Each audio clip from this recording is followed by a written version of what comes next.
সভায় দেশের সার্বিক আইনশৃঙ্খলা পরিস্থিতি পর্যালোচনা, আসন্ন ত্রয়োদশ জাতীয় সংসদ নির্বাচনে আইনশৃঙ্খলা বাহিনীর সদস্য মোতায়েন। এই যে এখন তো শোনেন না, পরে প্রশ্ন জিজ্ঞেস করা শুরু করবে।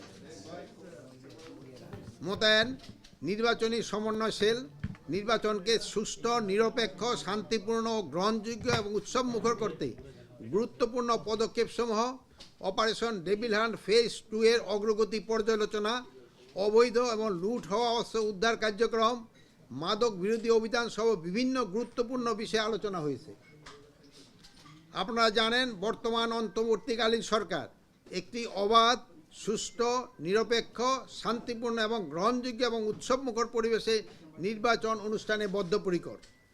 সেই জন্য জাতীয় নির্বাচনের জন আকাঙ্ক্ষা বাস্তবায়ন এবং নিশ্চিতকরণে আইন শৃঙ্খলা নিয়ন্ত্রণের মাধ্যমে সর্বোচ্চ নিরাপত্তা ব্যবস্থা গ্রহণ আমাদের নিকট এখন সর্বোচ্চ অগ্রাধিকার। আর এই লক্ষ্যেই স্বরাষ্ট্র মন্ত্রণালয় সমন্বিতভাবে কাজ করে যাচ্ছে। নির্বাচনে আইন শৃঙ্খলা পরিস্থিতি নিয়ন্ত্রণ রাখতে দেশ জুড়ে 2 পর্বে আইন শৃঙ্খলা রক্ষা বাহিনী মোতায়েন করা হবে। এই ক্ষেত্রে ভোটকেন্দ্রের নিরাপত্তা থেকে শুরু করে মোবাইল ও স্ট্রাইকিং ফোর্স পরিচালনা সব কিছু সমন্বয় থাকবে রিটার্নিং কর্মকর্তার অধীনে। গত 6 জানুয়ারি আমাদের স্বরাষ্ট্র মন্ত্রণালয় থেকে এই সংক্রান্ত একটা পরিপত্র জারি করা হয়েছে। ত্রয়োদশ জাতীয় সংসদ নির্বাচন অবাধ, সুষ্ঠু, শান্তিপূর্ণ, নিরপেক্ষভাবে এবং উৎসবমুখর পরিবেশে অনুষ্ঠানের লক্ষ্যে শান্তি শৃঙ্খলা রক্ষায় police, border guard Bangladesh, Ansar, VDP, coastguard সহ স্থানীয় বেসামরিক প্রশাসনকে সহায়তা দিতে in aid to civil power আওতায় সশস্ত্র বাহিনী সদস্যদের মোতায়েন থাকবে। প্রথম পর্বে চলমান যারা মোতায়েন রয়েছে তারাও বলবৎ থাকবে। দ্বিতীয় পর্বে ভোট কেন্দ্রিক মোতায়েন, সেখানে আইন শৃঙ্খলা রক্ষা বাহিনীর সদস্যরা 8 থেকে 14 ফেব্রুয়ারি পর্যন্ত মোট 7 দিন দায়িত্ব পালন করবেন। পুলিশ, আনসার, ভিডিপির পাশাপাশি সশস্ত্র বাহিনী, বিজিবি, কোস্টগার্ড ও র্যাবের সমন্বয়ে আইন শৃঙ্খলাকারী সমন্বয় সেল গঠন করা হবে। এই সমন্বয় সেল আইন শৃঙ্খলা রক্ষা বাহিনী একজন করে প্রতিনিয়ত থাকবেন। ত্রয়োদশ জাতীয় সংসদ নির্বাচন ও গণভোট উপলক্ষে সার্বক্ষণিক সেবা প্রদানের জন্য জরুরি বিষয় নাম্বার 999 এ বিশেষ টিম গঠন করে আইন শৃঙ্খলা সমন্বয় সেলের সঙ্গে সংযুক্ত করা হবে।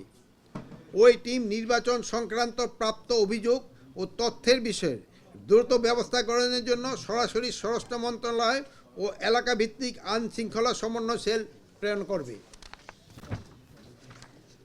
জেলা, উপজেলা পর্যায়ে স্থাপিত আইন শৃঙ্খলা সমন্বয় সেলের সঙ্গে সমন্বয় করে নিরাপত্তা এবং সংবেদনশীলতা বিবেচনায় পুলিশ, আনসার, ভিডিপির পাশাপাশি কেন্দ্রগুলিতে সশস্ত্র বাহিনী, বিজিবি, কোস্টগার্ড এবং র্যাব মোতায়েন করা হবে।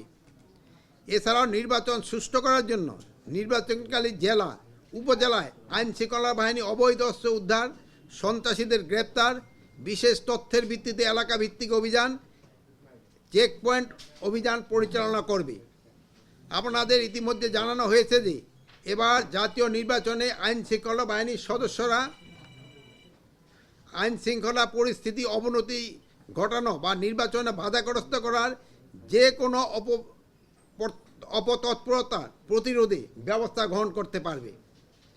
ত্রয়োদশ জাতীয় সংসদ নির্বাচন ও গণভোট 2026 উপলক্ষে সশস্ত্র বাহিনী বিভাগ সহ বিভিন্ন আইন শৃঙ্খলা রক্ষাকারী বাহিনী থেকে নিম্নরূপ হারে সদস্য মোতায়েন করা হবে।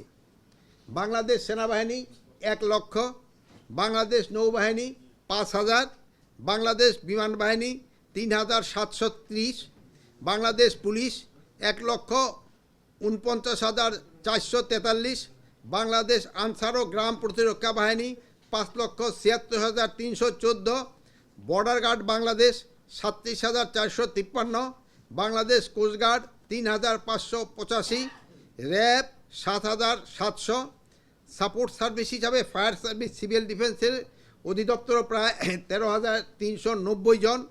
সর্বমোট 8,97,117 জন আইন শৃঙ্খলা বাহিনীর সদস্য মোতায়েন করা হবে। আসন্ন জাতীয় সংসদ নির্বাচনে ভোট কেন্দ্রের সংখ্যা হবে 42,761টি। তার মধ্যে অধিক গুরুত্বপূর্ণ ভোট কেন্দ্র থাকবে 8,780টি। গুরুত্বপূর্ণ ভোট কেন্দ্র 16,548টি সাধারণ ভোট কেন্দ্র 17,433টি। পুলিশ সদস্য কর্তৃক অধিক গুরুত্বপূর্ণ এবং গুরুত্বপূর্ণ ভোট কেন্দ্রে 25,000 বডি ওয়ার্ন ক্যামেরা ব্যবহার করবে। আসন্ন জাতীয় সংসদ নির্বাচনে প্রতিটি ভোট কেন্দ্রে সিসিটিভি স্থাপন করা হবে, সে লক্ষ্যে প্রয়োজনীয় প্রস্তুতি গ্রহণ করা হচ্ছে। বিভিন্ন আইনশৃঙ্খলা বাহিনী নির্বাচন প্রশিক্ষণ আগামী 20 জানুয়ারি 2026 তারিখের মধ্যে সম্পন্ন হবে। উল্লেখ্য যে এইবারই প্রথমবারের মতো নির্বাচন উপলক্ষে আইনশৃঙ্খলা বাহিনীর প্রশিক্ষণ আয়োজন করা হয়েছে। এবার নির্বাচনে আরেকটি উল্লেখযোগ্য দিক হচ্ছে ড্রোনের ব্যবহার। বিভিন্ন আইনশৃঙ্খলা বাহিনী 418টি ড্রোন ব্যবহার করবে।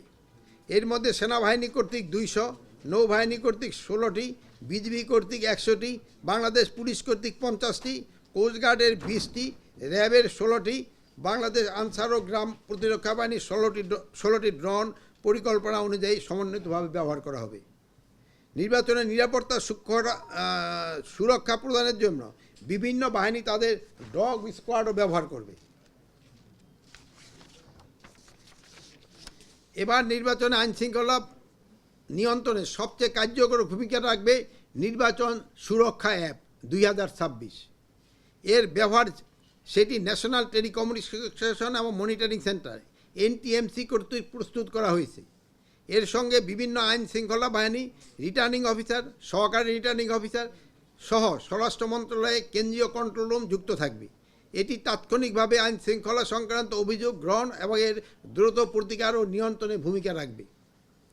জাতীয় নির্বাচন অবাধ, সুষ্ঠু, নিরপেক্ষ এবং শান্তিপূর্ণ করার লক্ষ্যে অন্যান্য যেসব গুরুত্বপূর্ণ পদক্ষেপ গ্রহণ করা হয়েছে সেগুলি হল নিম্নরূপ: দুর্গম কেন্দ্রসমূহে ব্যালট সহ অন্যান্য নির্বাচন সামগ্রী নির্বাচনী দায়িত্বে নিয়োজিত কর্মকর্তা কর্মচারীদের পরিবহনের ক্ষেত্রে বাংলাদেশ বিমান বাহিনী হেলিকপ্টার ব্যবহারের ব্যবস্থা করা হবে। নির্বাচনে প্রতিবন্ধকতা ও বাধা সৃষ্টি করতে পারে এমন দুষ্কৃতিকারীদের দ্রুত গ্রেপ্তার করে আইনের ব্যবস্থা গ্রহণ করার জন্য আইন শৃঙ্খলা বাহিনীকে নির্দেশ দেওয়া হয়েছে। নির্বাচনকে বাধাগ্রস্ত ও প্রভাবিত করতে পারে এমন যে কোনো ধরনের অপতৎপরতা কার্যক্রম অন্তর্বর্তী সরকার কঠোর হস্তে দমন করবে। সুষ্ঠু ও নিরপেক্ষ নির্বাচন পরিবেশ গড়ে তোলার নিমিত্তে বিভিন্ন আইন শৃঙ্খলা বাহিনী কর্তৃক নির্বাচনের পরবর্তী 4 দিন নিবিড় টহল পরিচালনার নির্দেশ দেওয়া হয়েছে। চরাঞ্চল ও দুর্গম এলাকায় টহল কার্যক্রম বিভিন্ন বাহিনীর সমন্বয়ে নিবিড়ভাবে পরিচালনা করতে হবে। গত 13 ডিসেম্বর 2025 তারিখ থেকে চালু হওয়া অপারেশন ডেভিল হান্ট ফেজ 2 এর অভিযানে গতকাল 17 তারিখ 2026 তারিখ পর্যন্ত 19,854 জনকে গ্রেপ্তার করা হয়েছে। তাছাড়া এই অভিযানে 346টি অগ্নেয়াস্ত্র, 2,191 রাউন্ড গুলি, 722 রাউন্ড কার্টুজ, 694টি দেশীয় অস্ত্র, গ্রেনেড, মর্টার, গোলা, গান পাউডার, আতশবাজি, বোমা তৈরি উপকরণ ইত্যাদি উদ্ধার করা হয়েছে। এ সময় মামলা ও ওয়ারেন্ট মূলে 33,513 জন সহ সর্বমোট 53,367 জনকে গ্রেপ্তার করা হয়েছে। ডেভিল হান্ট ফেজ 2 এর অংশ হিসাবে চেকপোস্ট ও টহলের সংখ্যা বৃদ্ধি করা হয়েছে, যাতে সন্ত্রাসী ও দুষ্কৃতিকারীরা পার না পেয়ে যায় এবং অবৈধ ও লুট হওয়া উৎস উদ্ধার করতে আরও বৃদ্ধি পায়। মূলত এইসব বিষয় নিয়ে আইন শৃঙ্খলা সংক্রান্ত উপদেষ্টা পরিষদ কমিটির সভায় আলোচনা হয়েছে। আমি আপনাদের সকলকে আন্তরিক ধন্যবাদ ও কৃতজ্ঞতা জানাচ্ছি। আপনাদের সকলের সহযোগিতা ছাড়া আইন শৃঙ্খলার পরিস্থিতি এবং এই স্থিতিশীলতা বজায় রাখা সম্ভব নয়। সকলের সম্মিলিত প্রচেষ্টায় আমরা একটা অবাধ, সুষ্ঠু, নিরপেক্ষ, শান্তিপূর্ণ এবং উৎসবমুখর জাতীয় নির্বাচন উপহার দিতে সক্ষম হব ইনশাল্লাহ। গুরুত্বপূর্ণ বলতে কি, এগুলোকে ঝুঁকিপূর্ণ না গুরুত্বপূর্ণ কেন একটা থেকে আরেকটা? কোনটা আপনি বলছেন কিছু কেন্দ্র 16,000 গুরুত্বপূর্ণ কেন্দ্র, মানে গুরুত্বপূর্ণ মানে হলো ঝুঁকিপূর্ণ, যেটা নিরাপত্তার দিক। কতগুলো ঝুঁকিপূর্ণ স্যার? এটা আমি একবার বলছি, আবার সেকেন্ড টাইম বলবো না। আজকে একটা প্রজ্ঞাপন হয়েছে আপনার মানে যাদের বৈধ অস্ত্র সেগুলো জমা দেওয়ার বিষয়। এই মুহূর্তে আসলে কতগুলো অস্ত্র আসলে যেটা থানা থেকে লুট হয়েছিল সেটা উদ্ধার করা যায়নি, আর যারা এই অস্ত্র যে জমা দেওয়ার কথা বলছেন যাদের বৈধ অস্ত্র 31শে জানুয়ারির মধ্যে, সেক্ষেত্রে আসলে কি যদি কারা আসবে না, আর না দিলে কি সবাই আসবে, শুধু যারা ইলেকশন করবে বা ক্যান্ডিডেট যারা, তাদের অস্ত্রটা তারা রাখতে পারবে। আর তারা যদি নিজেদের হাতিয়ার না থাকে যদি তারা অস্ত্র চালনা করতে না পারে তো তারা একজন ওই হিসাবে ওই যে কী বলে এটা গানম্যানের মতো তারা একজন রাখতে পারবে, কিন্তু তারও বৈধ লাইসেন্স থাকতে হবে। স্যার এই অস্ত্রের বিষয়টা স্যার যদি একটু পরিষ্কার করি স্যার। কতগুলো অস্ত্র উদ্ধার করা স্যার সম্ভব? অস্ত্রের বিষয়টা পরিষ্কার করি স্যার। কষ্টের ব্যাপারটা যদি একটু বলেন স্যার, এখন পর্যন্ত কত অস্ত্র উদ্ধার হয়েছে স্যার? এখান থেকে কতগুলি উদ্ধার হয়েছে আমি ডেভিল হান্টেডটা তো বললাম, কিন্তু এরপরে আপনার এই প্রশ্নটা আমি রেখে দিলাম, নেক্সট বার আবার নোট করে রাখো, আবার আগামী সপ্তাহে দেখা হলে ওইটা বলে দেবো। স্যার না ওইটা পরিষ্কার না স্যার। অস্ত্র আসলে লুট হয়েছে কতগুলো, দুটো বিষয় স্যার। একটা হচ্ছে স্যার থানা পুলিশ থেকে পুলিশের অস্ত্র লুট হয়েছে, এক হচ্ছে থানা পুলিশের হেফাজতে থাকা পাবলিকের অস্ত্র লুট হয়েছে। আমার কথা হচ্ছে স্যার যে পাবলিকের কতগুলো অস্ত্র লুট হয়েছে এটা রেকর্ড আছে কিনা আপনাদের কাছে, এবং থানা পুলিশ থেকে থানা পুলিশের কতগুলো অস্ত্র লুট হয়েছে এটা কোনো রেকর্ড আছে? সব কোটারই তো রেকর্ড আমাদের কাছে আছে, ওইটা আমরা হয়তো আমরা পরবর্তী ব্রিফিং যেহেতু এই ধরনের লিস্ট নাই, যেহেতু এটার সংখ্যা গুইনা এইভাবে দেওয়া তো সম্ভব না। আপনার এতগুলো অস্ত্র লুট হয়েছে, আপনার মানে বেশ কয়েকজন সাংবাদিক একই প্রশ্ন করলো, কিন্তু আপনার উদ্ধারের সংখ্যা মাত্র 346টা। আর এইটা হলো ফেজ 2 এর এই ওই একটা, আপনি একটু শুনেন নাই তো ভাই, আপনি কোন কোথায় আমরা একটা টাইম দিয়ে দিছি, এই টাইমে থেকে এই টাইমে এতটা হয়েছে, ওটা আপনি কোন কোন মিডিয়ার থেকে?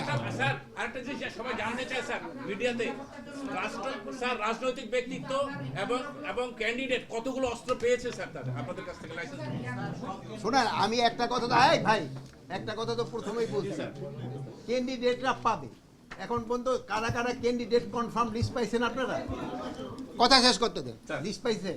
যেটা এখন পর্যন্ত তুই চলতেছে কি জানি বলে, গতকালকে শেষ হয়েছে, আজকে দিয়ে দিবে লিস্ট।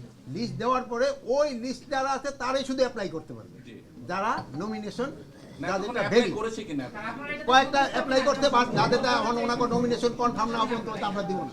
আচ্ছা আচ্ছা গোপালগঞ্জকে আপনি নির্বাচনের ঝুঁকিপূর্ণ মনে করেন কি আপনার মনে করেন? আপনার বাড়ি কোথায়? আমার বাড়ি কোথায় আপনার এলাকা কোথায়?